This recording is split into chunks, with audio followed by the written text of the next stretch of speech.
Why, hello everybody. This is Bethesda Unpatched. This is a micro episode. My brother Kilo couldn't make it because of work. He got held back, so we couldn't record tonight. And if we would have had heads up, we could have recorded yesterday. Anyway, those things happen. Like a couple weeks ago, work kept me, and I wasn't able to record. So I'm gonna do a little tiny mini micro episode, so you guys don't have absolutely nothing. I am Joe the Widget. I am one of your hosts on Bethesda Unpatched, where we are fans of all things Bethesda Game Studios. Well, Bethesda, ZeniMax, the whole thing. If you don't know that whole company tree, you can look it up. And we talked about it in a couple episodes back, actually, how Bethesda is pretty much structured. We will be recording a full episode next week. Hopefully, everything goes right. It's been a little bit crazy with my health issues and work lately. But we'll be back on track, making sure we get an episode out to you guys every single week. We have been recording live the last couple episodes. It's been interesting. We're at a little bit of a learning pace. I haven't been fully editing the shows recently, like I was, because of health issues and work right now. I just did not have time. I wasn't feeling up to it. But I will get back into that, most likely in a couple episodes. I'll be getting back to full editing. And guys, let me know if you like the way we used to edit with all the memes and all the pop-ups and things like that, or do you prefer what we've been doing lately? Just keeping it simple. I want to know. I am fine either way. So I'm going to talk about a little touch up on some news right now. Bethesda announced that Elder Scrolls Oblivion Remastered is coming to Switch 2. Kilo, don't be mad at me for doing this. We can talk more about it next episode. We'll get into this a lot more next episode, I'm sure. But they announced it, that it's coming. We all kind of already figured that. They've been on this train of getting their recent titles out and not so recent titles out to the Switch 2 for that market. And it's been doing pretty good.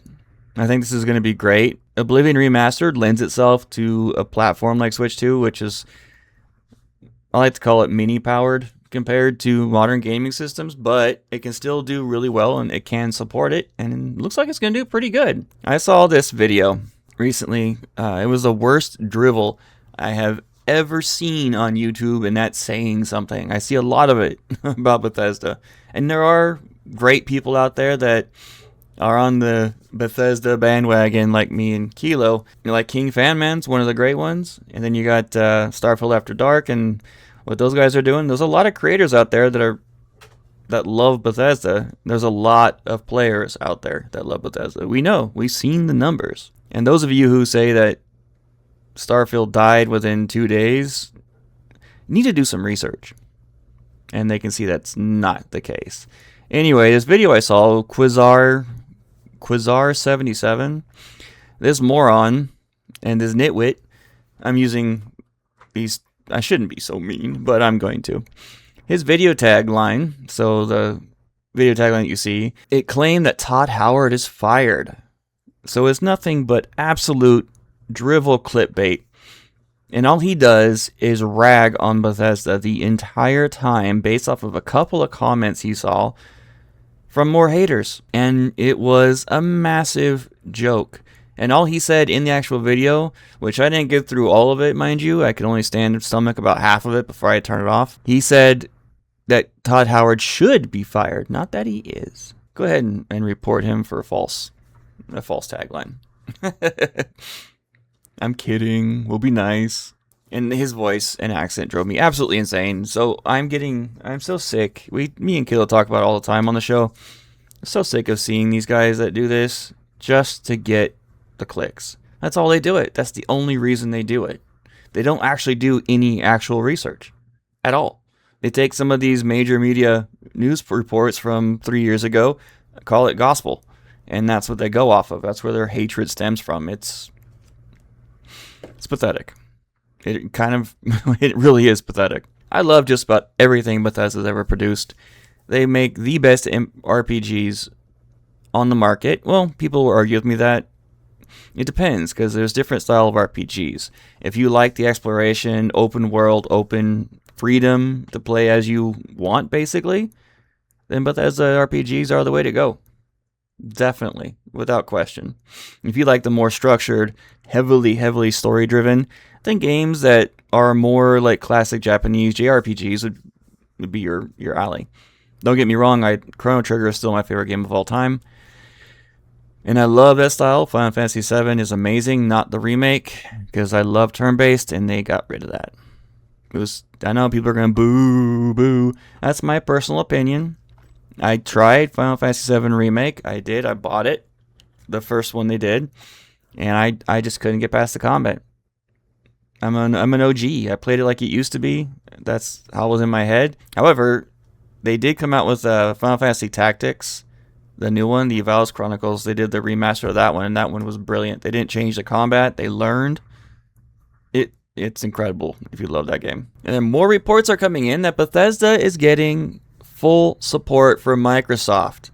And that's to get Elder Scrolls 6 and Fallout 5 done. They want it done faster, which means that they've been increasing the budget for those titles in particular, which will allow Bethesda to hire more talented staff to join those projects. Now, like me and Kilo talked about on the last episode, if they manage it right, that's the key here. If the designers and the team leads and the producer and director manage this correctly, they can get it done much faster and still not lose any of the quality when it comes to like story and open world and the environment. Yeah, they won't lose it. It'll be great. It'll be just as amazing, and we'll get it much sooner, which is what yeah, boo, says no one. I am so antsy to get my hands on Elder Scrolls 6. I need to play that game. It's been too long. Anyway, so that's the great news. We might dive onto that a little bit more when Kilo and I get back to the regular episodes next week. And we got a really good comment on our last episode on YouTube. I'll just call you AJ.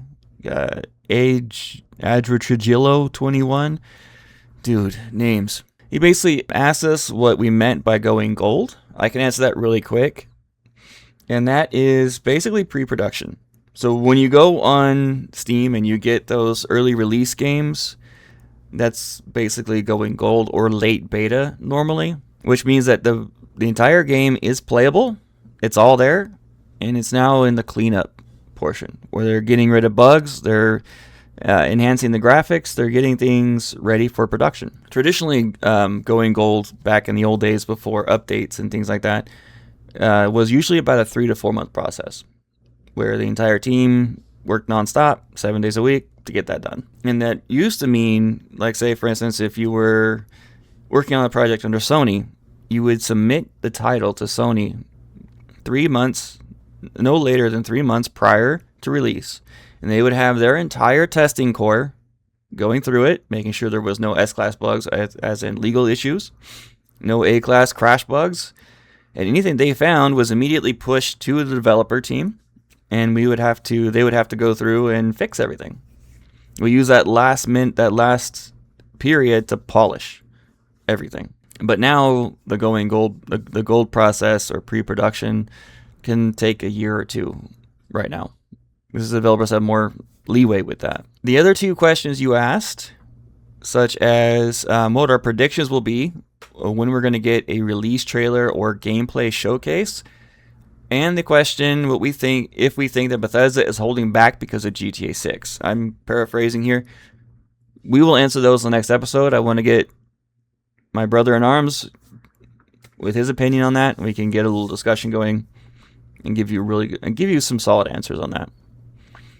That is it. I'm not going to go into more. I feel guilty enough as it is doing these couple of things. As Kilo and I are a team. It's not a show without my teammate. And we will be back next week, everybody. So hang tight. We'll get a full episode for you guys next week. Have an amazing week out in Bethesdaverse, everybody. Peace out.